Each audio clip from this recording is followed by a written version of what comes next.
आज चौथा दिवसाचा आहे आणि या चौथा दिवसाचा घंटानाद म्हणून सरकार जे आहे बहिरे झालेलं आहे आणि या बहिऱ्या सरकाराला आवाज जागा करण्यासाठी घंटानादाचा आयोजन या ठिकाणी केलेलं आहे आज चौथा दिवसाच्या संपामध्ये। आणि आता चौथा दिवसामध्ये सरकारनं अजूनही काही निर्णय घेतलेले नाही। माननीय सचिव साहेबांनी आमच्यासोबत सकारात्मक चर्चा केली, परंतु त्यामध्ये काही धोरणात्मक निर्णय अजूनही लेखी स्वरूपामध्ये निघाले नाही। सचिव साहेबाला समोर केले, परंतु मुख्यमंत्री महोदयांनी पाठ फिरवलेले आहे या संपाकडे।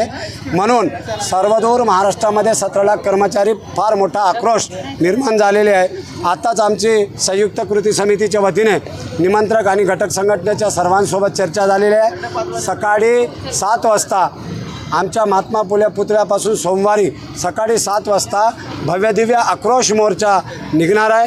ती मोर्चा या ठिकाणी जिल्हाधिकारी कार्यालयासमोर धडकणार आहेत आणि या मोर्चाची दखल जिल्हा प्रशासक म्हणून जिल्हाधिकारी महोदय शासनाकडे पाठवतील।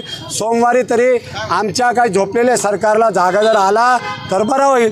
सोमवार जर जागा नाही आला तर आता कंटिन्यू हे 100 दिवसाचा संप चालेल, कारण हे संप आता मागं हटणार नाही असा निर्धार 17 लाख कर्मचाऱ्याचा झालेला आहे। आणि नांदेड जिल्ह्यातले 16,369 कर्मचारी 100% या संपामध्ये या मोर्चामध्ये 100% सहभाग आहेत। सरकारने कुंभकर्णाची भूमिका घेतली तर काय निर्णय? अहो, सरकारला जागा करण्यास आहे बघा।